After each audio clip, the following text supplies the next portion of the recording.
దేవుడి వాక్యాన్ని శ్రద్ధగా విందాం. చేసుకున్నారు. ఒకటి, వాక్యం వినకపోవటం వలన. రెండు, వాక్యం అనుసరించకపోవటం వలన మీరు అపవాది చేతిలో పడుతున్నారు. ఒకటి, వినకపోవటం. రెండు, ఆచరించకపోవటం. ఈ రెండు చేసేవారిని అపవాది ఏమీ చేయలేడు.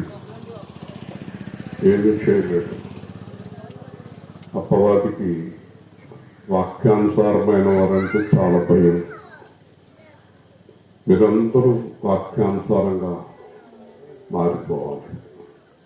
మీరు సువార్త శుక్రవారం శనివారం కాదు, మీ జీవితకాలం అంతా మీరు సువార్త ప్రకటించాలి. మీ ఇంటి దగ్గర, మీరు పనిచేసే కాడ, మీ కుటుంబంలో, మీ బంధువుల మధ్యన యేసు గురించి చెప్తూ ఉండాలి. రాయుడు గారు ఒక మాట అన్నారు, మీరు అందరూ కూడా చక్కగా వస్తువులు తీశారు, బొట్లు తీశారు, కానీ హృదయం మార్చుకోండి అన్నాడట. దేవుని స్తోత్రం. హృదయం నాకు తెలిసిపోతుంది మీరు ప్రభులో ఉన్నారో లేదు. కాబట్టి చాలా విషయాలు అలా మాట్లాడతాడు. దేవుడు ఎవరో ఒకరి ద్వారా మనతో మాట్లాడతాడు. ఒకరోజు ఒక ఆవిడ చాలా దెబ్బలాడుతుంది. ఆవిడతో అన్నారు అక్కడ ఉన్న 10 మంది, దీంతో మనం ప్రభువుని నమ్ముకున్నావా అని అడిగారు. నమ్ముకుంటే అంటుంది. చూడండి, ఒక తాగుపోతుని అడిగారు, ఏంటయ్యా నువ్వు ప్రభువుని నమ్ముకున్నావా? నమ్ముకుంటే ఆ పిల్లలు అర్థం చేస్తూ ఊరుకోలేదు. అలా చేస్తే కూర్చున్నారు అక్కడ. ఎవరు మాట్లాడుకుంటారు. ఏంటమ్మా ఇంత 5 రూపాయలు 3 రూపాయలు వడ్డీకి ఇస్తున్నావు? ప్రభువుని నమ్ముకున్నావు. నమ్ముకుంటే ఏంటమ్మా ఇల్లు ఎగిరిపోయేలా క్యాకులు వేస్తున్నావు? ప్రభువుని నమ్ముకుంటే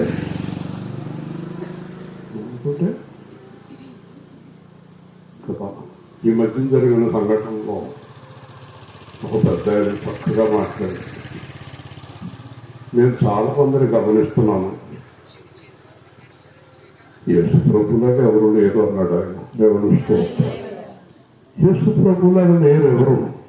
వాళ్ళలాగే ఉంటున్నారు, వాళ్ళలాగే బతుకుతున్నారు, వాళ్ళలాగే జీవిస్తున్నారు. అది సువార్త కాదు. ఏదో వారానికి 2 రోజులు ఒక గంట సేపు చెప్పేది సువార్త కాదు, జీవించేది సువార్త. మన జీవితం సువార్త అవ్వాలి కదా. మనం ఏం చేస్తున్నా క్వాలిటీ. వారి హోటల్లో టిఫిన్ చాలా బాగుంటుంది, వారి ఇడ్లీ పిండి దోశ పిండి చాలా క్వాలిటీగా ఉంటుంది. వారు ఎక్కడికైనా పనికి వెళ్తే చాలా శుభ్రంగా చేస్తారు. వారు వ్యవసాయం చేసినా, బట్టలు ఉతికినా, హోటల్ మెయింటైన్ చేసినా, ఏ పని చేసినా చాలా బాగా చేస్తారు. చాలా పరిశుభ్రంగా ఉంటాయి, రుచికరంగా ఉంటాయి వారి పదార్థాలు. అలాగే వారు డబ్బులు తీసుకుంటే వెంటనే ఇచ్చేస్తారు. వారు అబద్ధం ఆడరు, వారు వ్యభిచారం చేయరు, దొంగతనం చేయరు. క్రైస్తవులు చాలా మంచివారు. మరి ఈ మధ్య దినాల్లో క్రైస్తవుల గురించి ఎలా చెప్పుకుంటున్నారో మనం వింటున్నాం. వీళ్ళ క్రైస్తవులు కాదు, రాక్షసు, దెయ్యాలు. దేవుని పిల్లలు కాదు. దేవుని పిల్లలు అయితే దేవుళ్ళలాగే ఉంటారు. జవహర్లాల్ నెహ్రూ గారు అన్నారు, I like Jesus but I fear about Christians.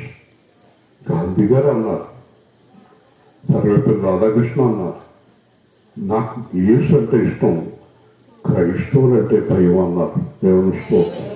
ఈ క్రైస్తవులు పాస్టర్లు ఎవరింటికైనా వెళ్ళినప్పుడు చాలా భయపెట్టేస్తారు. ఆ ఇల్లు గల చాలా భయపెట్టేస్తారు కదండి. వీళ్ళని సపరేట్గా చూడాలి. తర్వాత ఆడుకుంది కదా జీవకుమార్ మానవరావుతో, ఇడ్లీ పిండి దోశ పిండి బాగుంటుందా నీ దగ్గర, క్వాలిటీగా ఉంటుందా? ఇక్కడ హోటల్స్ మెయింటైన్ చేసే వాళ్ళు ఉన్నారు, పిన్ని గారు మరి షో గారు, మీ దగ్గర అంతా క్వాలిటీ బాగుంటుందండి కాలేజ్ గారు. క్వాలిటీ ఎప్పుడైనా నేను మిమ్మల్ని ఫ్యాక్టరీని పెట్టాను, తీసుకెళ్తాను. ఫ్యాక్టరీ కాడ నా బోర్డు అలాగే ఉంచారు, ఇంకా తీరేదాన్ని. ఆ బోర్డులో ఒక మాట ఉంటుంది. ఈ మధ్యన ఒక అతను సినిమా పాటలు రాస్తున్నాడు, అతను నా దగ్గర కొంతకాలం ఉన్నాడు, అతను రాశాడు, ఎంటీ గారు చెప్పారు అని. ఆ బోర్డులో ఏముంటుందో తెలుసా? క్వాలిటీ. ఎంటీ గారు చెప్పారు అని ఉంటుంది అక్కడ. క్వాలిటీ మన అభివృద్ధికి పునాది అని ఉంటుంది అక్కడ దేవదృష్టం. క్వాలిటీ. అలాగే ఈ రోజున యేసు సేవా కేంద్రం క్వాలిటీ గల సంఘం దేవదృష్టం. క్వాలిటీ ఉండాలి. అది లేకపోతే ఏదన్నా వ్యర్థమే. పరిగెత్తుకు వస్తారు మీ దగ్గరికి టిఫిన్కి, భోజనానికి. బట్టలు అమ్మేవాళ్ళు అయితే బట్టలు, ఉడియాలు అమ్మేవాళ్ళు అయితే ఉడియాలు కదా. ఇవిడేమో బట్టలు అమ్ముతుంది ఇక్కడ, ఆవిడ బట్టలు బాగుంటాయండి. ఆవిడ వెంకయ్యమ్మ గారు, విజయ్ గారు బట్టలు మంచివి తెస్తారా? కాబట్టి క్వాలిటీ. మీరు చేసే పనిలో క్వాలిటీ లేనప్పుడు మీ సువార్త వ్యర్థమైపోతుంది. సువార్త అంటే జీవించి చూపించటం, మైకులో చెప్పటం కాదు.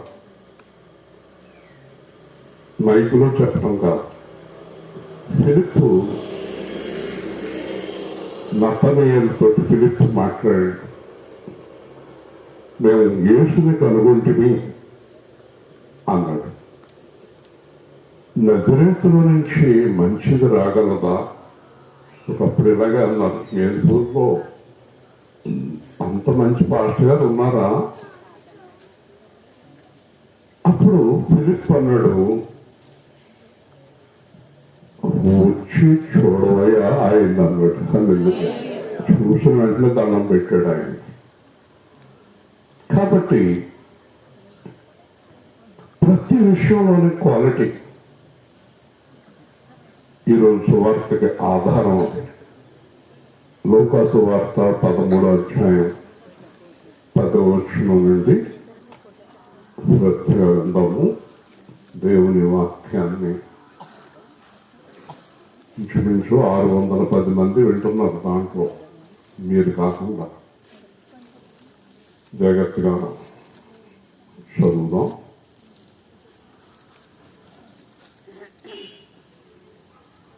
లూకా 13:10.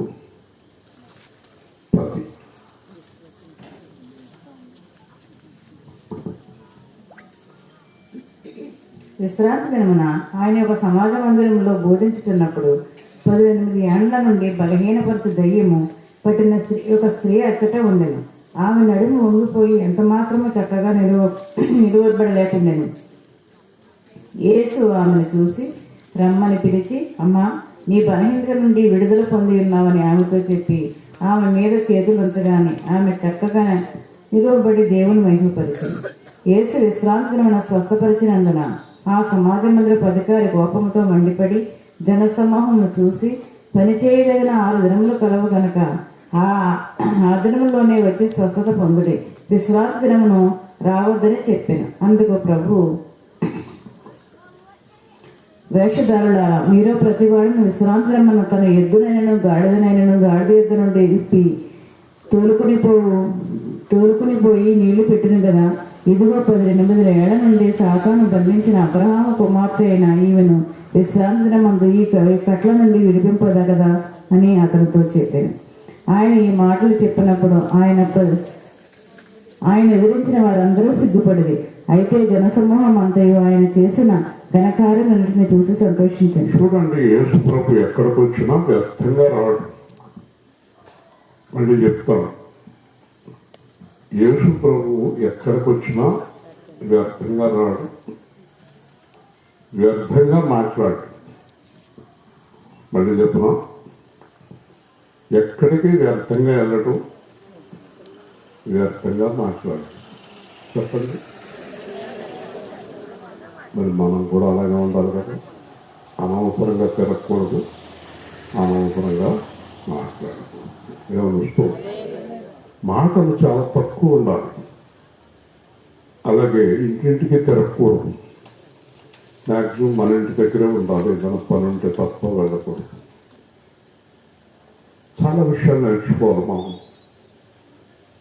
నాకు ఖాళీగా ఉందని ఆడ ఇంటికి వెళ్ళి కూర్చుంటే ఆడ ఖాళీ ఉండాలి కదా. అంతేనా? నేను ఖాళీగా ఉన్నప్పుడల్లా ఎవరింటికన్నా ఏంటి, నాకు పని ఉన్నప్పుడు వెళ్ళకుండా, మరి వాళ్ళు వస్తే నీకు పని ఉన్నప్పుడు. కాబట్టి చాలా ముఖ్యమైన పని ఉంటుంది కానీ వెళ్ళకూడదు. ఇంకో మాట చెప్పాలంటే అసలు పని లేకుండా వెళ్ళకూడదు. అలాగే వ్యర్థంగా మాట్లాడకూడదు. యేసు ప్రభు ఎక్కడికైనా వెళితే కార్యం జరుగుతుంది, ఉపయోగం ఉంటుంది. మనం ఎక్కడికి వెళ్ళినా కార్యం జరగాలి, ఉపయోగం ఉండాలి. గమనిస్తూ అంటే మనం ప్రతి విషయంలోనూ యేసుని వెంబడించాలి. అన్నిట్లోనే కూడా వ్యర్థంగా సమయాన్ని గడపకూడదు. లేదంటే కొంచెంసేపు నిద్రపో, లేదా కొంచెంసేపు ప్రార్థన చేసుకో. ఉదయకాలం అని చెప్తాను, వ్యర్థంగా సమయాన్ని గడపకూడదు. ఇక్కడ విశ్రాంతి దినం అంటే విశ్రాంతి తీసుకోవాలి. విశ్రాంతి తీసుకోలేదు ఆయన. ఇప్పుడు విశ్రాంతి దినాన్న విశ్రాంతి ఎందుకు తీసుకోలేదు? దేవుడు ఆలోచిస్తే విశ్రాంతి లేని పిల్లలకు విశ్రాంతి ఇవ్వడానికి వచ్చాడు. అర్థమైందా మీకు? ఆయన విశ్రాంతి తీసుకుంటాకే ఈ లోకానికి రాలేదు. గుర్తుపెట్టుకోండి, మనకి విశ్రాంతి ఇవ్వటానికి వచ్చాడు ఆయన. హల్లెలూయా. ఇప్పుడు మనలో విశ్రాంతి కలిగిన వారం ఎంతమంది ఉన్నాము? మానసికమైన విశ్రాంతి, కలవరము లేనటువంటి జీవితం కదా, కలవరము లేనటువంటి బ్రతుకులు కలిగి ఎంతమంది ఉన్నాము? ఆలోచించండి. ఒక ఆవిడ కుప్పం వచ్చినప్పుడు ఉంది, అయ్యి బాబాయ్ మళ్ళీ నరకంలోకి వెళ్తున్నాం. నాకు అర్థం కాదు. కుప్పంలో చాలా బాగుందండి, మళ్ళీ నరకానికి వెళ్తున్నాం. అలాగా ఏ కుప్పంలో నరకం లేదా? వేర్పూర్లో నరకం వెళ్తుంది. వేర్పూర్లో నరకం చేసుకుని ఎక్కడ సంతోషంగా ఉండగలవు? వ్యవస్థోత్తం. నువ్వు ఎక్కడుంటే అక్కడ విశ్రాంతి ఉండాలి.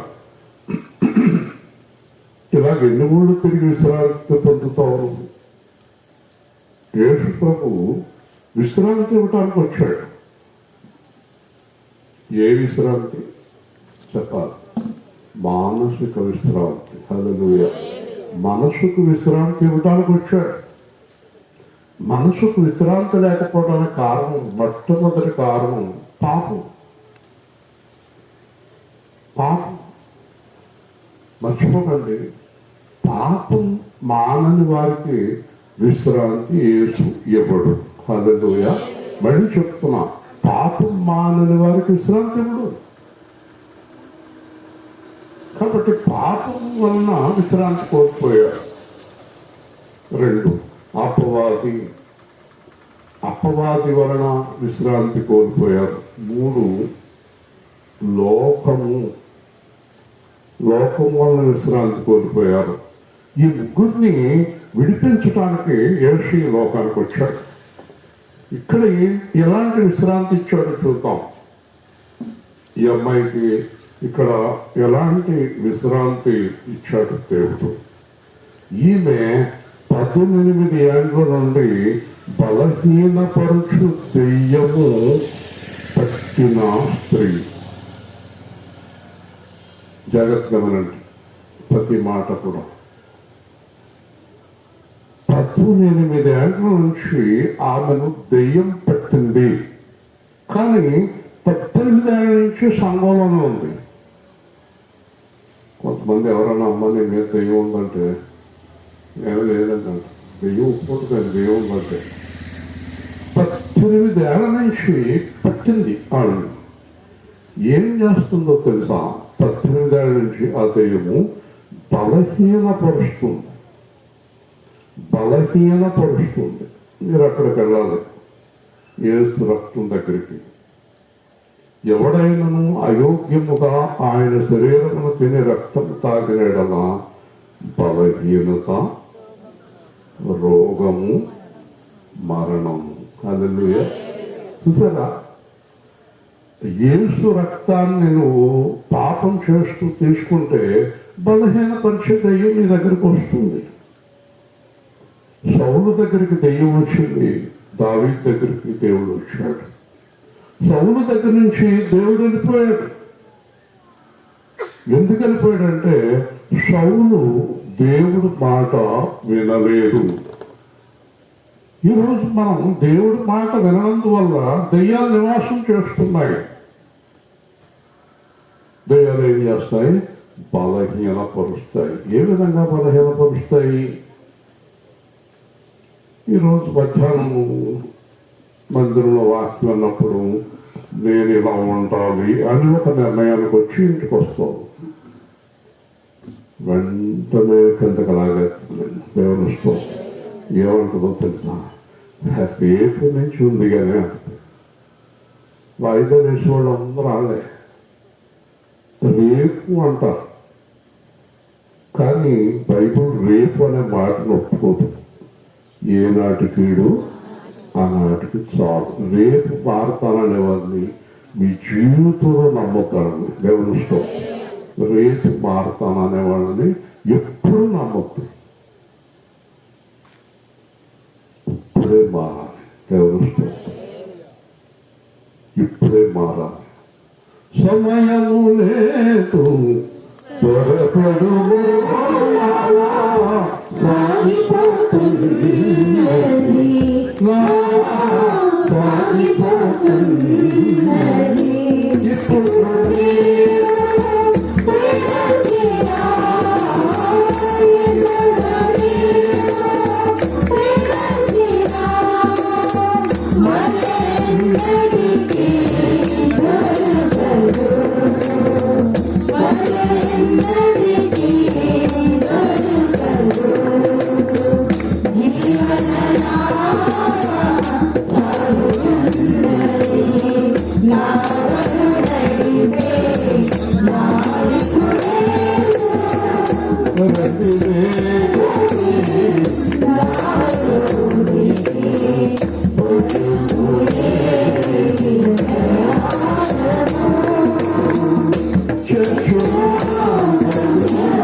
ఈ పాట ఎవరికి ఇష్టం తెలుసు మీకు? సాక్షాత్ యేసయ్యకి ఇష్టం ఈ పాట. హల్లెలూయా. ఎంతకన్నా భాగ్యం కావాలి మనకు. కనీసం అన్ని వేల పాటలు ఒక పాట అయినా నచ్చిందని నేను రాసిన పాట అదైనా నాకు వినిపిస్తున్నాడు పైగా ఆశ్చర్యం వేసింది. ఒక పాట నచ్చింది చాలు జీవితం తల్లి. కాబట్టి ఇక్కడ 18 ఏళ్ళ నుంచి పాపం దయ్యం పట్టేసి ఒక విషయం తెలుసు మీకు విజయ్ గారు అంటున్నారా 18 ఏళ్ళ నుంచి దెయ్యం పట్టిందన్న విషయం ఆవిడకి తెలియదు, ఆవిడ ఇంటి వారికి తెలియదు, పాస్టర్ గారికి తెలియదు, సంఘానికి తెలియదు. అప్పుడప్పుడు వాక్యాలు చెప్తానికి వస్తారు పాస్టర్లు, వాళ్ళకి తెలియదు. దేవునితో ఎవరికి తెలుసు? యేసుకు మాత్రమే తెలుసు. కాబట్టి దెయ్యాన్ని వదిలేటానికి పాస్టర్ రావాలా యేసు రావాలా? హల్లెలూయా. పరిశుద్ధాత్మ దేవుడు లేకుండా ఏమీ అర్థం కాదు. అందుకే మీరు యేసుని నిరంతరం కోరుకోవాలి. అయ్యా నాలో ఏముంది తేడా అని అడగాలి. నాలో ఏముంది, నేను ఇలాగ ఎందుకైపోతున్నాను అని ప్రార్థించాలి. దేవుడు బయలుపరుస్తాడు, అద్భుతంగా మాట్లాడతాడు. నీ దగ్గర ఒక బలహీనత ఉంది, ఆ బలహీనతను బట్టి దెయ్యుని దగ్గరికి వస్తుంది. ఆ బలహీనతను వదిలేస్తే దెయ్యుని దగ్గర నుంచి వెళ్ళిపోతాంటాడు. హల్లెలూయా. మరి ఈ మాట దేవుడు తప్ప ఎవరు చెప్పగలరు? కాబట్టి యేసు ఆమెను చూచి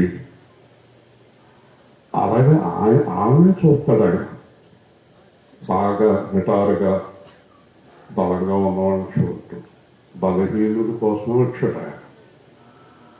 ఆయన పౌలు అన్నాడు, నాలాంటి వారి కోసమే వచ్చాడు. ఆయన దర్జాగా కూర్చున్న ధనంజయ లాంటి వాడి కోసం కాదు. హీరోలా కూర్చున్నాడు. కుర్చీ ఎక్కడ దొరికిందని ఇంకా బ్రహ్మాండమైన కుర్చీ. కాబట్టి దర్జాగా ఉన్నవారి కోసం రాలేదు, బలహీనంగా ఉన్నవారి కోసం కదా. దేవుడికి అత్యిష్టము బలహీనులు, పాపంలో ఉన్నవారు, పడిపోయినవారు, వ్యభిచారు, వేశ్యలు, దొంగలు, వీళ్ళ కోసం వచ్చాడు. వాళ్ళని మార్చడానికి వచ్చాడు, వాళ్ళని పర్వతం తీసుకెళ్తానికి వచ్చాడు, వాళ్ళ గురించే వచ్చాడు. కాబట్టి రమ్మని పిలిచి అమ్మా ఇలాగా అన్నాడు. ఒకటి, నీ బలహీనత నుండి విడుదల పొందుము అనలేదు, పొందేశావు అన్నాడు. హల్లెలూయా. చూడండి, అక్కడ విడుదల పొంది ఉన్నావు, అయిపోయింది నీ కార్యం. నీ కార్యం అయిపోయింది. ఒక అమ్మగారు 7 వారాలు ప్రార్థన పెట్టింది కార్యం అంతానికి. అంటే ఆవిడ దేవుడితో ఏం చెప్తుందంటే, మధ్యలో చేసావంటే ఊరుకోను, 7 వారాలు పూర్తయ్యాకే చెయ్యి అంటుందన్నమాట దేవుడితోటి. మరి ఇప్పుడు ఎంతసేపు జరిగింది? ఒక్క మాట. మరి 7 వారాలు పెట్టినోడు ఎవడో? ఎక్కడుందండి బైబిల్లో 7 వారాలు, 7 నెలలు, 7 ప్రార్థనలు ఎక్కడుందండి బైబిల్లో? ఎక్కడైనా బైబిల్లో పోని 7 సార్లు ప్రార్థన చేయండి అని ఉందా? ఉందా? మనసు మారకుండా 7 లక్షల సార్లు ప్రార్థన చేసిన ఒక్క కార్యం కూడా జరగదు. ఎవరు చూసారా? ఒక్క మాట. ఇప్పుడప్పుడే కాదమ్మా, 7 వారాలు ఉన్నాక రా అని అన్నాడా? ఎక్కడైనా అన్నాడా? యేసు నేను విమర్శించట్లేదు, కానీ మనుషులు సొంత ఆలోచనతో నిర్ణయాలు తీసుకుంటున్నారు. వింటున్నారా? ఇవన్నీ వ్యర్థం అని నేను ప్రూవ్ చేశాను. నేను ఏమేం మార్చాను? యేసుప్రభులోకి వచ్చాక ఆన్లైన్ ప్రేయర్స్ తీసేశాను. నేను చూశాను ఆన్లైన్ ప్రేయర్స్ శుద్ధ దండగా.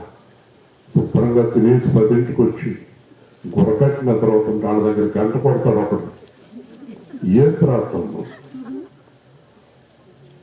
అది తీసేసాను. అలాగే కొంతమంది అయ్యగారు 7-8 వచ్చి పాటలు పాడుతూ మొదలెడితే ఆయన 11 వస్తాడు, 1 గంటకు వాక్యం చెప్తాడు, మొత్తం కొరకట్టి నిద్రవుతారు. దానికోసం అది తీసేశాను. సంఘంలో కేకలు పప్పులు తీసేశారు, షేకాలు తీసేశారు, గుర్తులు తీసేశాను కదండి. ఇలా వచ్చేసి పైగా నువ్వు ఎవరికి ఇవ్వకు చేయాలి. ఇవన్నీ వద్దండి. నేను ఎందుకు తీసేసానంటే నాతో దేవుడు మాట్లాడాడు. యోహాను 4, దేవుడు ఆత్మ కనుక ఆయన ఆరాధించేవారు బయటికి కనబడక్కర్లేదు. హల్లెలూయా.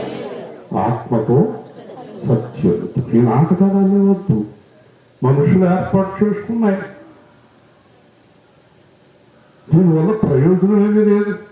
ఒకవేళ కార్యం జరిగినా దానివల్ల జరిగిందంటారు కానీ దేవుడి వల్ల జరిగింది అంటారు. నూనె పుట్టి వల్ల జరిగిందంటారు కానీ దేవుడి వల్ల జరిగింది అంటారు.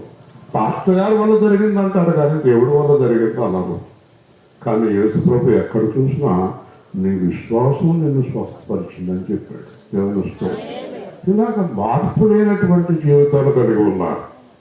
ఈ పాస్టర్ కూడా చాలా మంది డబ్బు చేసుకోవటానికి ఇలాంటివన్నీ దుకాణాలు మొదలెట్టారు. చాలా మట్టుకు లాగేస్తున్నాం నేను దుకాణాలు. మా వాక్యం ఉన్నవాడు ఎవరు ఈ దుకాణాలకు వెళ్ళరు. కాబట్టి ఇక్కడ యేసు ప్రభు అమ్మ ఇలాగా అంకేసి రక్షణ అక్కడ పొందేవాడు. ఎన్నడైంది పోతుంది. ఏ కులం మీది, ఏ ఊరు మీది అడిగాడా?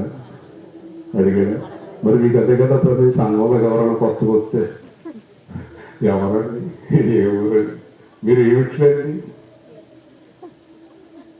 ఏమిట్లేదా? ఏమిట్లేంటండి కదా. ఆర్ఆర్ మూర్తి గారు విజయవాడలో ఒకళ్ళు అడిగారట, మీది ఏ కులం అని. వింటున్నామమ్మా, వింటున్నాం అంటున్నా. మీరు ఏ కులం అంటే ప్రసన్నమణి గారు వింటున్నారా? మీరు అడుగుతారా ఏ క్యాస్ట్ అని ఎవరినైనా? వాళ్ళు తెలిసేసుకుంటారు ఏదో విధంగా. మీది ఏ కులము అంటే మహానుభావుడు. ఈరోజే నన్ను ఆయన అభిషేకించాడు అంటే 260 మళ్ళీ ఎక్కేసుకుంటాను. 4వ తారీఖు రాత్రి 265 నెలలు. ఇదే కులం, ఇది సేవకులము అన్నాడంట. గట్టిగా చెప్పాలి. ఏమన్నాడు? సేవకులు. చచ్చారు తప్పక అడిగినాడు. కానీ కులాల లెక్కలో వస్తే అగ్రకులం బ్రాహ్మణ్స్ చెప్పుకోలేదు. ఎందుకది? మొన్న ఒక ఆవిడ అంటుంది, మా తమ్ముడికి పెళ్ళి అవుతులేదండి. ఏ కులమైనా కాదండి, మా కులమే కావాలి. సరే, ముసలాన్ని చేయండి, అక్కడ ముసలాన్ని చేయండి, ఏ కులమే కావాలండి. బ్రాహ్మణులు కూడా వీళ్ళ క్యాస్ట్ చూసుకుని మరి డబ్బులు చూసుకుని మరి జాగ్రత్తగా ప్రేమించాలి, తర్వాత గోతులు పడుతుంటారు. ఎందుకంటే కులము చూడండి, సేవకులము. హల్లెలూయా. చెప్పండి ఏంటది? ఎంత బాగుందండి ఆ మాట. ఇక్కడ అమ్మ నువ్వెవరు, ఎప్పటి నుంచి వస్తున్నావు అడిగాడా? మనకు అయ్యి ఆరాధన ఆయనకు అవసరం లేదు. నేను ఈరోజు వరకు చాలా కొత్త ముఖాలు కనబడతాయి నాకు ఒక్కోసారి ఆదివారం. అసలు ఎవరో కూడా అడగను నేను. దేవుడి చిత్తం వచ్చారో వెళ్ళారో అనుకుంటాను. కాబట్టి ఆమె మీద చేతులుంచగానే చక్కగా నిలబడి దేవుని మహిమపరచెను. హల్లెలూయా. అమ్మా చేసేది అయిపోయింది. ఎన్నాళ్ళ నుంచి చెప్పాలి? 18 సంవత్సరాలు. గట్టిగా తెలుస్తే హల్లెలూయా. 18 సంవత్సరాలు ఒక్క మాట చెయ్య అయిపోయిందన్నాడు. కేకేక ముందే నీ కార్యం పూర్తయిందన్నాడు. నీతో అన్నాడా? నాతో అన్నాడా? అంటే జీవితాలు ఎలా వెళ్తుకుంటే ఏడుస్తూ రొప్పుతూ రోతుతూ మరి అనడా? అనడానికి రాలేదా యేసు? కానీ నీ దగ్గర ఆయనకి అనడానికి, నీ దగ్గర ఆయనకి యోగ్యత కనబడతలేదు. హల్లెలూయా. యోగ్యత కనబడతలేదు కనుక అంటలేదు. నీ దగ్గర యోగ్యత, దీనత్వం, తగ్గింపు, దుఃఖము వెంటనే నీకు అంటాడు. అంతే, వెంటనే నీకు ఒక్క క్షణంలో అయిపోయి చరిత్ర క్రోష్ 18 సంవత్సరాల సమస్య క్లియర్ అయిపోయింది. 6 దినాల్లో సృష్టి పూర్తి చేసిన దేవుడు చేయలేడా? చెప్పండి, చేయలేడా? చెప్పండి, చెయ్యగలడు. ఎక్కడుంది తేడా? నీ మాట మారలేదు, చూపు మారలేదు, నడక మారలేదు, అప్పుడే మారిపోయాను అంటున్నాడు. అప్పుడే మొదలెడతావు దుకాణం. ఒక్క క్షణం నిలకడగా ఉండదు నీ హృదయం. అందుకే నీ కార్యం జరుగుతులేదు. పైగా కార్యం జరిగిన వాళ్ళు చూసి ఈర్ష్య, గొడవ పడి మాకు జరుగుతులేదు, నీకెందుకు జరుగుతులేదు? యేసుకి ఏమన్నా స్వార్థం ఉందా? కాదు. యేసుకి నీ వినయం, నీ విధేయత, నీ హృదయం, నీ పద్ధతి నచ్చాలి. యేసుకి 18 ఏళ్ళ నుంచి బాధపడుతున్న మీద జాలి వేసింది. హల్లెలూయా. ఏమేసింది? జాలి వేసినా ఉందా? నువ్వు పొగరపాట్లు నువ్వు చూస్తే జాలేస్తుంది ఆయనకి.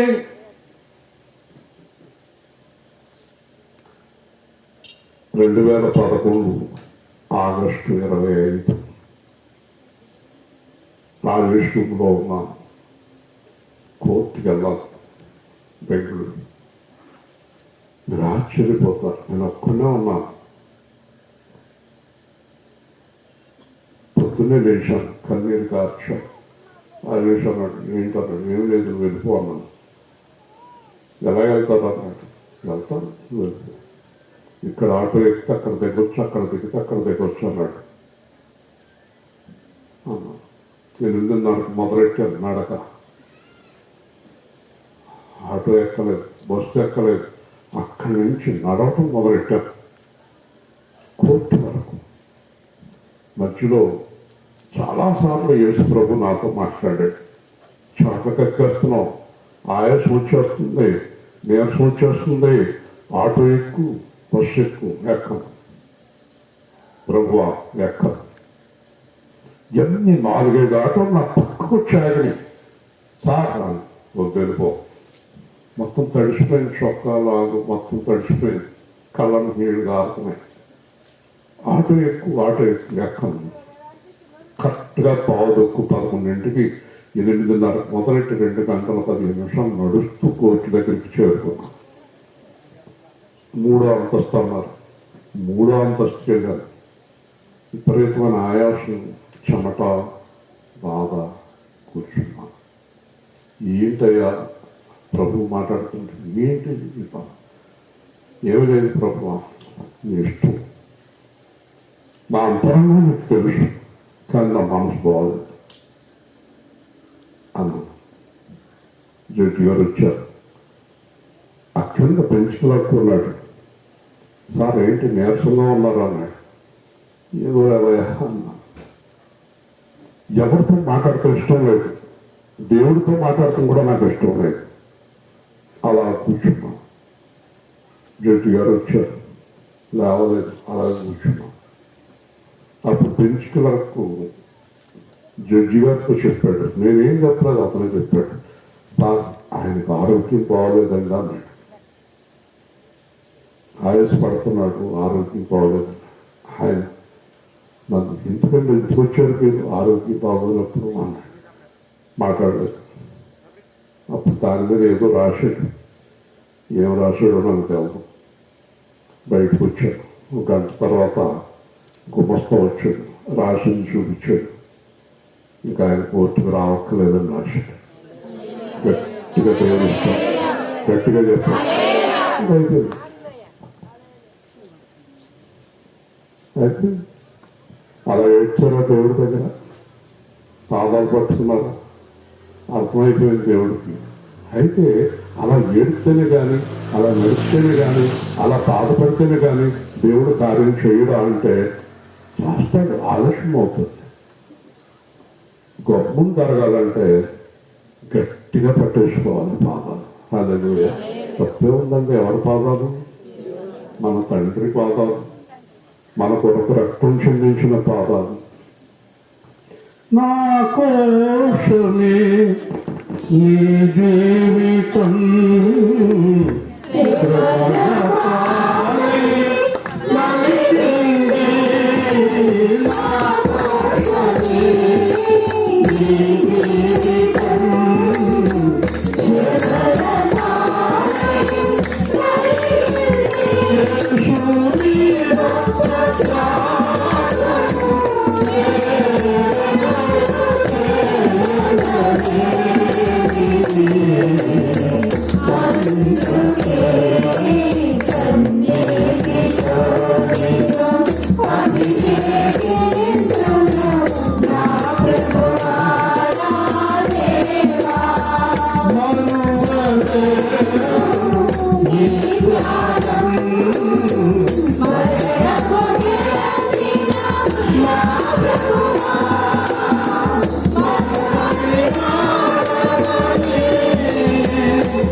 ఇంటికి వెళ్ళిపోండి, పట్టుకోండి పాదాలు.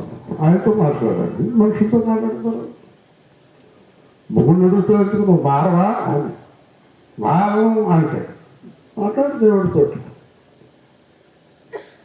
దేవుడు ఏదైనా చేయగలడు అనుకున్నప్పుడు నువ్వు దేవుడి పాదాలు పట్టుకుంటూ ఎందుకు మానేస్తున్నావు?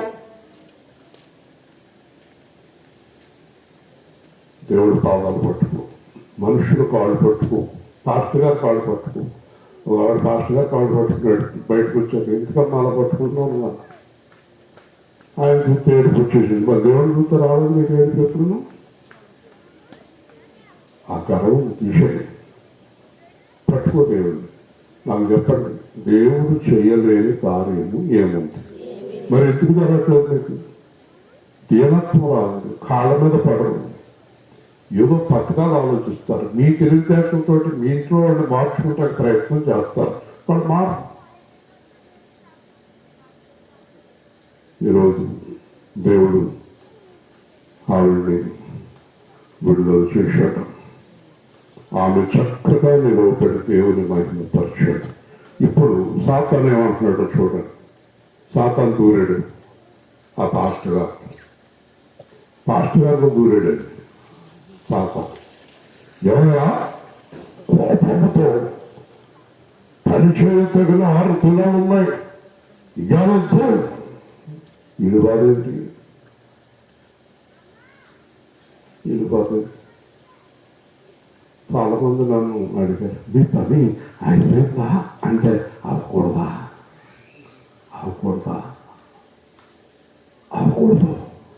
ఏడుస్తూ ఉండాలి. ఏం పని అయిందా? అవ్వలేదని చెప్తే ఎంత సంతోషమో. ఈ దరిద్రపోళ్ళ దగ్గర మాట్లాడతాము. దేవుడు పని చేసే దేవుడి దగ్గరికి వెళ్తాం. ఎవరికి పని అవటం ఇష్టం ఉండదు, ఎప్పుడు ఏడుస్తూ ఉండటం ఇష్టం. ఆవిడ ఇంకొక 4 సంవత్సరాలు అలా ఏడుస్తూనే ఉండాలి. అది చర్చకు రాదు. ఒకవేళ ఈ పాస్టర్కి డౌట్ ఏంటంటే ఈవిడికి కూని తగ్గిపోయింది, చర్చకు రాదు, ఆవిడ వేసి కాను కాకపోతేమని ఏడుపు. అర్థమైందా? యేసు ప్రభువు ఏమి చూడటం స్వస్థపరిచాడు తెలుపుతున్నాడు. హల్లెలూయా. వీడు వాగుతున్నాడు చూడండి. అప్పుడు వేషధారులారా, అటు చూడు ఊరుకుంటాడా? ఊరుకునే వెళ్ళగా ఏంటి? వేషధారులారా, విశ్రాంతి దినమున ఎత్తును గాడిదను తోలుకొని పోయి నీళ్ళెత్తి పెడుతున్నారా? ఇవాళ నీ గేదెకి నీళ్ళు పెట్టావా? నీ దూడకు నీళ్ళు పెట్టావా? నీ గొర్రెకి నీళ్ళు పెట్టావా? అని అడిగాడు. పెట్టానండి. అంటే ఎత్తు కన్నా దూడ కన్నా గొర్రె కన్నా హీనం ఏంటాయా మనిషి? బుద్ధిలేనుడా. దేవుని స్తోత్రం. హల్లెలూయా. మన ప్రభు చాలా స్ట్రిక్ట్. ఆయన చేయాలనుకున్న కార్యం ఎవరితోటి చెప్పడు. చెప్పాల్సిన అవసరం ఆయనకేంటి? అందుకే ఈరోజు మీకు అందరికీ తెలియజేస్తున్నాను, పాదాలు పెట్టుకోండి వెళ్ళి. పనికి వాళ్ళ విషయాలకు కాదు, జీవితాలు మార్గంలోకి రావటానికి. ఆయన చెప్పారు, ఏడు చెప్పారు. మా ఆయన నాడు చెడగొట్టేస్తున్నారు, మా ఆవిడ నాడు చెడగొట్టేస్తున్నారు, మా పిల్లల నాడు చెడగొట్టేస్తున్నారు. ఈ బుద్ధి లేని మాటలు ఎంతకాలం మాట్లాడతారు మీరు? ఈ పనికి మాలిన మాటలు ఎంతకాలం మాట్లాడతారు? మాట్లాడకండి. ఇప్పుడు మన అందరం ఎవరిని నమ్ముకున్నాం? ఒక్కసారి ఆయన పేరు చెప్పండి, గట్టిగా చెప్పండి. యేసు అని చెప్పండి. మరి ఆయన ఎందుకు పట్టుకోరు మీరు? ఏళ్ళు ఎందుకు పట్టుకుంటారు? పట్టుకోండి, గట్టిగా వేస్తాయండి.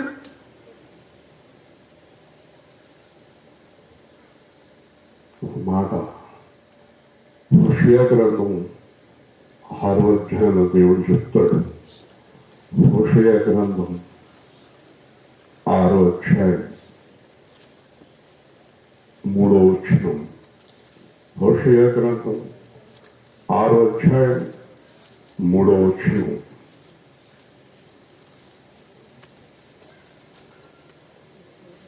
హోషేయ 6:3.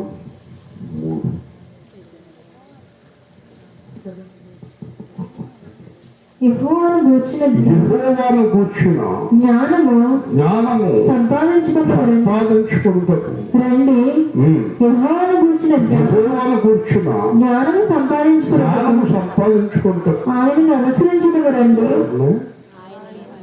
ఆయన దగ్గర జ్ఞానం రావాలంటే ఎవరినో అనుసరించాలి? చెప్పాలి. మరి ఎవరినో అనుసరిస్తున్నారు మీరు? మనుషులు, పాస్టర్, ఆచారాలు, నూరు బిడ్డలు. నీ గొడవ తెల్లని ఒక్కళ్ళు ఉంటారు, 100 మందికి చెప్తావు నీ సమస్య. అసలు ఆ 100 మంది వల్ల నీ సమస్య పెద్దదైపోయింది కంటే ఎవరికి చెప్పుకోవాలి? ఇప్పటికైనా మార్పు చెందండి. యేసయ్య పాదాలు పట్టుకోండి.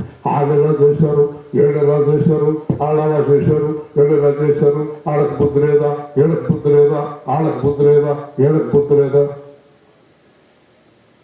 అసలు నీకే బుద్ధి లేదు, బుద్ధి ఇంకా రాలేదు. ఇంకెవరికి బుద్ధి లేదంటావు? మూర్ఖులాగా. దేవుని స్తోత్రం. ఆ బుద్ధి నీకు లేదు. ఆ జ్ఞానం సంపాదించుకో. ఆయన్నే అనుసరించాలని వాక్యం చెప్తుంది. కాబట్టి ఎత్తుని గాడిదను అంటే మనిషి అంత హీనమా? మీ ఎత్తుకి గాడిదకి ఇచ్చే విలువ కూడా మనిషి ఎవరా మీరు? కాబట్టి 18 ఏళ్ల నుండి సాతాను బంధించిన అబ్రహాము కుమార్తె అయిన ఈమెను విశ్రాంతి దినమందు కట్ల నుండి విడిపుంటుందా కదా. దేవుని స్తోత్రం. ఈ అమ్మాయిని 18 ఏళ్ల నుంచి సాతాను పట్టుకుంది. ఏడిపించేస్తుంది ఈ పిల్లని. 18 ఏళ్ళు అయింది ఈ అమ్మాయిని పట్టుకుని. చాలా బాధ పెట్టేస్తుంది. పొద్దున్న ఒక రకంగా ఉంటుంది, మధ్యాహ్నం ఒక రకంగా ఉంటుంది, సాయంత్రం ఒక రకంగా ఉంటుంది. పొద్దున్న ఉంటుంది ఇవాళ ఎంతో సంతోషంగా ఉందంటది, మధ్యాహ్నం నా జీవితం అంతా పోయిందంటది, రాత్రికి భలే ఉందంటది, మళ్ళీ పొద్దున పోయిందంటది. ఎవరి మాటలు? ఆవిడ మాటలు కాదు, ఆవిడని ఆవహించిన దెయ్యం మాటలు. అది ఏషవికే తెలుసు. 18 ఏళ్ళంటే మాటలండి. ఈవిడంటుంది, అబ్బే మా అమ్మాయిలో లోపం ఏమి లేదండి, లోపమంతా ఆడల్లోనే. అదేం మాట్లాడి అదొక తప్పు చేస్తున్నాను. నీకు సమాధానం కావాలంటే మొదట నీ లోపాన్ని సరి చేసుకోవాలి. హల్లెలూయా. తెలుసుండి నటించున్నాను, నీ ఇంట్లో లోపం ఉందని నీకు తెలుసు, లేదంటావు. నువ్వు మనుషులతోటి లేదంటున్నావు, దేవుడితోటి లేదనగలవా? మా అమ్మాయి పరీక్ష బాగా రాసింది కానీ ఫెయిల్ అయింది అంటే దేవుడికి తెలియలేదు. చాలా బాగా రాసిందంట పరీక్ష, కానీ మాస్టర్ ఏంటంటే దిద్దుడు తెలవలాగా మేడం మా అమ్మాయికి మార్కులే లేదు. ఒకవేళ పాస్ అయిందనుకోండి చాలా మంచిగానండి పేపర్ తిత్తుడు. ఇది బుద్ధిలేని మాట అన్నారండి. మనం మాట్లాడరేంటి? మన ఇంట్లో మనం సమర్థించుకోవటమా? తప్పు చేసిన వాళ్ళు, పాపం చేసిన వాళ్ళని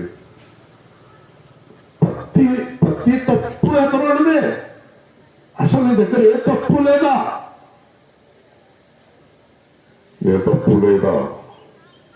నాకు తెలిసి వాళ్ళ దగ్గర 15 తప్పులు ఉన్నాయి, నీ దగ్గర 1500 తప్పులు ఉన్నాయి. హల్లెలూయా అని యేసు ప్రభు చెప్పాడు. నువ్వెందుకు సమర్థించావు? అలాగా సమర్థించుకో, కార్యం జరగదు ఎప్పటికీ కూడా. యేసు ప్రభు పద్ధతి ఏంటంటే పాపమును ఒప్పుకొని విడిచిపెడితే ఆయన మనకు దేవుడు, విడిచిపెట్టనంత కాలం ఆయన మనకు దేవుడు కాదు. హల్లెలూయా. ఎక్కడైనా నీకు కార్యం జరగాలంటే మొదట నీ తప్పుని, నీ పాపాన్ని, నీ పద్ధతిని మార్చుకో. అప్పుడు ఎదుటి వారికి జాలి కలుగుతుంది. లేదంటే ఇదివరకు అట్లాగా లేదా అమ్మాయి మారింది, ఇదివరకు అట్లాగా లేడు అతను మారాడు. మారిన వెంటనే దేవుడు కార్యం, మనుషుల కార్యం, అన్ని కార్యాలు వేగంగా పరిగెత్తుకుని వచ్చేస్తాయి. హల్లెలూయా. సరే, మార్పు చెప్పండి. ఆయన ఈ మాటలు చెప్పినప్పుడు ఎదిరించిన వారు సిగ్గుపడిరి.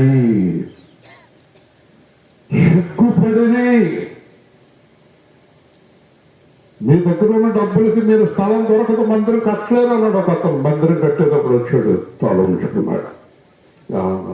పొరపాటు అయితే సిగ్గేస్తుందండి నాకు, మీకు మొక్కలు చూపించలేకపోతుంది. నువ్వు ఎందుకంటావా ఎవరినైనా నీ జీవితం బాగుపడదు ఇంకా అనొచ్చా? మీ బ్రతుకులు మారదు ఇంకా అనొచ్చా?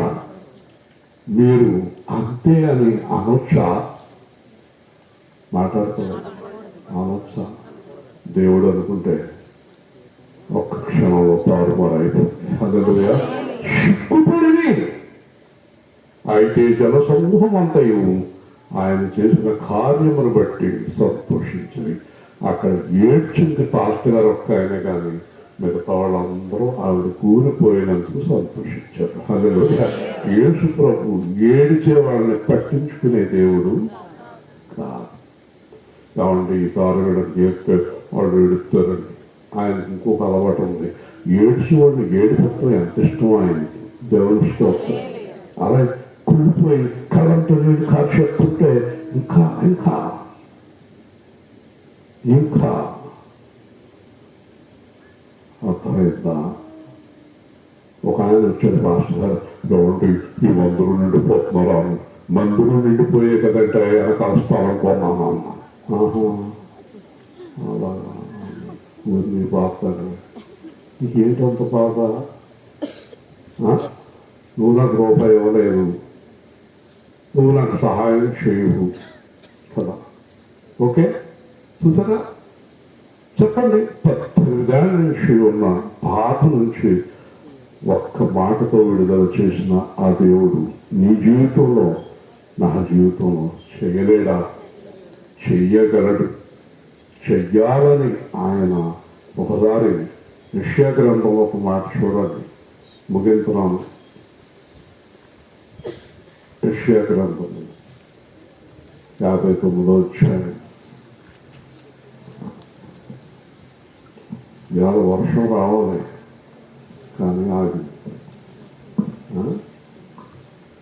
విజయ్ గారు ఆపేసినట్లు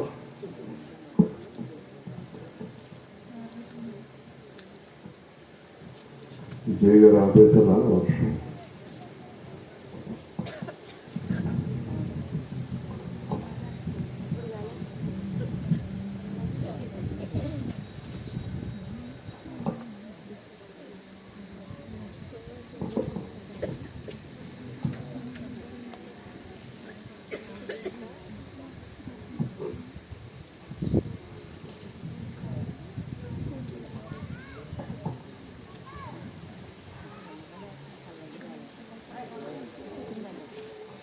యెషయా గ్రంథం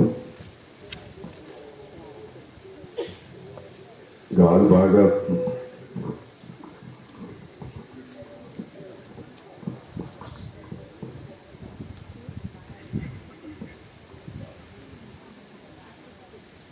చాలా ఉన్నాయి కానీ ఒకటి చూద్దాం. యెషయా గ్రంథం 59 మొదటి వచ్చిన చూద్దాం. రక్షింపనేరగినట్లు యెహోవా హస్తము కొరత కాలేదు, విననేరకుండినట్లు ఆయన చెవులు మందము కాలేదు. మీ దోషములు మీకును మీ దేవునికి అడ్డంగా వచ్చెను, మీ పాపములు ఆయన ముఖమును మీకు మరుగుపరిచెను, కనుక ఆయన ఆలగింపకున్నాడు. ఇప్పుడు మీకు చెయ్యాలని నేను రెడీగా ఉన్నాను కానీ ఏదో ఒకటి అర్థం వస్తుంది దగ్గర. ఇంకో చోట అంటాడు ఆయన కనబడలేదు, నిలువబడి ఉన్నాడు మీ కార్యం చేయడానికి, మీరు సిద్ధంగా లేదు. దేవుడు రెడీగా ఉన్నాడు కానీ ఏదో అడ్డం వస్తుందంట. అడ్డం ఏదో మీకు తెలాలి, దేవుడికి తెలాలి, నాకన్నా తెలుస్తుంది. ఇప్పుడు మీ కార్యం చేయటానికి ఆయనకి ఏదో అడ్డం వస్తుందంట. అదేంటో మీకే తెలియాలి. కాబట్టి దేవుడు తన కార్యము తేడాగా ఉన్నవారికి చేస్తాడా అంటే పౌలు అంటాడు ఆయన తన స్వభావమునకు విరుద్ధముగా ఏమీ చేయలేడు. ఇంకొక చక్కని మాట చూపించి నేను ముగిస్తాను. ఆ మాట మనకెంతో మేలుకరమైన మాట.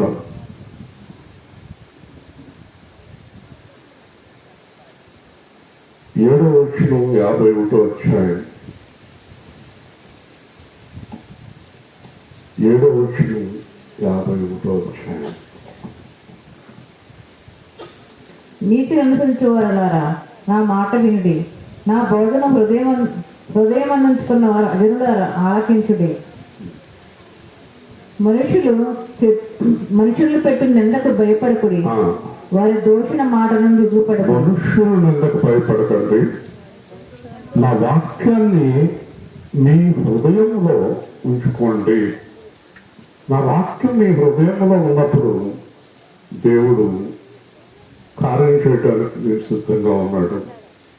ఇప్పుడు ఇంకొక మాట మీకు చూపిస్తాను. యెషయా గ్రంథం 40వ అధ్యాయం. యెషయా గ్రంథం 40వ అధ్యాయం 31వ వచనం. ఇవన్నీ కూడా దేవుడు మనకు ప్రయత్నిస్తున్నాడు. యెహోవా కొరకు ఎదురు చూసేవారు నూతన బలము పొందుతురు, వారు పక్షిరాజు వల్ల రెక్కలు చాపి పైకి ఎగుదురు, అలయక పరిగెత్తుదురు, సమస్యలకు నడిచిపోదురు. చూసారండి, ముసలితన ముందు చిగురు పెట్టుదురు, పక్షిరాజుల వలె అలయక పరిగెత్తుదురు. నేను చూపించాలనుకున్న వాక్యం దొరికింది. చూడండి 30వ అధ్యాయం. నేను చెప్పాలనుకుని చెప్పేదాకా వదిలిపెట్టి అర్థమైందా? అది దేవుడికి నచ్చింది తప్ప ఇంకొద్దరే అనుకుంటారు. 30వ అధ్యాయం 10వ 8వ ఇదే నేను చెప్పదలుచు. కావున మీ యందు దయ చూపవలనని యెహోవా ఆలస్యం చేయించున్నాడు. అర్థమైనప్పుడు సమాధానం వచ్చిందా? మీలో కొంతమందికి ఆయన చేయాలని ఉంది కానీ ఆలస్యం చేస్తున్నాడు. అడుగుదాం విజయ్ గారు, అంత చేస్తున్నారు ఆలస్యం. మీ ఆయన ఏంటి సమాధానం చెప్తారు? మీ అన్నయ్య ఏంటి? తర్వాత పాస్టర్ గారు ఏంటి? తర్వాత మిమ్మల్ని కరుణింపవలనని ఆయన నిలువబడి ఉన్నాడు. చూడండి, రెడీగా ఉన్నాడు. దేవుడు రెడీగా ఉన్నాడు, మీరు రెడీగా లేరు. తర్వాత యెహోవా న్యాయం తీర్చు దేవుడు, ఆయన నిమిత్తము కనిపెట్టుకున్న వారందరూ దాన్ని ఏదో మీ దగ్గర న్యాయం కనపడుతున్నది, ఎక్కడో తేడా, ఎక్కడో తేడా. అది ఈరోజు సరి చేసుకుందాం. ఆయన దీవెన పొందుదాం. వచ్చేసాడు అక్కడికి. 18 ఏళ్ళ బాధ అయిపోయింది, విడుదల అయిపోయింది. నీకు కూడా విడుదలైపోవాలి. ఈరోజు నీకు నాకు విడుదలైపోవాలి. ఏ లోపం ఉందో ఒక్కటి గుర్తుపెట్టుకో. నాలో కానీ, నా పిల్లల్లో కానీ, నా కుటుంబంలో కానీ ఏ లోపం లేదు. అంత ఆడల్లోనే ఉన్నంతకాలం జీవితంలో కార్యం చేయను. నువ్వు ఎదుటి వారి మీద నిందలు మోపినంత కాలం నీ కార్యం నేను చేయను. ఎదుటి వారి మీద క్షమాహృదయము, ప్రేమ హృదయము కలిగి నేనే చెడ్డవాడిని వాళ్ళకంటే, నేనే పాపిని వాళ్ళకంటే, పౌలు ప్రధాన పాపనున్నట్టు ఒప్పుకో, మార్చుకో, నీ వైఖరి మార్చుకో. ఈరోజు దేవుడు నీ కార్యం త్వరపెడతాడు. హల్లెలూయా. మార్చుకో. ఆ గర్వాన్ని వదిలిపెట్టు, ఆ గర్వపు మాటలు వదిలిపెట్టు. దీనత్వానికి రా. ఆయనకొక క్షణం. ఇవాళ నుంచి నీ హృదయ గర్వాన్ని బట్టి దేవుడు కార్యం చేయలేదు. నువ్వు పైకి కనిపించేంత వినయవంతురాలివి కావు, పైకి కనిపించేంత మంచివాడివి కావు. నీ హృదయంలో పేద ఉంది, నీ హృదయంలో పేద ఉంది, నీ హృదయంలో దేవుడికి నచ్చనిది ఉంది. హల్లెలూయా. మార్చుకో. ఈరోజు నాతో మాట్లాడాడు అనుకున్న వారందరూ ప్రార్థన చేయండి, ప్రార్థన చేయండి. మార్పు చెందండి. ఒక 4 లేదు అంటవా, మళ్ళీ వాయిదే నీకేసు. ప్రేమ గల తండ్రి, జీవాధిపతి అయిన ప్రభు, ఇది నా ధ్యానాల్లో మీరు మాకు ఇచ్చిన వాక్య భాగాన్ని పట్టిస్తున్నాం. అద్భుతముగా 18 సంవత్సరాల బలహీనత నుండి విడుదల చేసినటువంటి ప్రభువ, ఇదిగో ఇక్కడ మేము ఉన్నాం. మాలో మీకు ఆయాసకరమైన మార్గాలు ఏమైతే ఉన్నాయో వాటన్నిటినీ తొలగించి వేయండి ప్రభువ. మీ ఆత్మ ద్వారా బలమైన కార్యాలు తొలగించండి స్వామి. విజయ్ గారి కుటుంబాన్ని, మరి వెంకయ్యమ్మ గారి కుటుంబాన్ని, ఇంకా ఇక్కడ అనారోగ్యంగా ఉన్న వారి కుటుంబాన్ని దర్శించండి, స్వస్థపరచండి. సంఘాన్ని దీవించండి, వారు చేసిన ఏర్పాట్లు దీవించండి. తిరిగి అందరినీ క్షేమంగా గృహాలకు నడిపించండి. యేసు నామములో ప్రార్థిస్తున్నాము తండ్రి. ఆమేన్. రేపు రాత్రి జ్యోతి గారి వీధిలో చివర తొందరగా చినుకులు పాట పోతే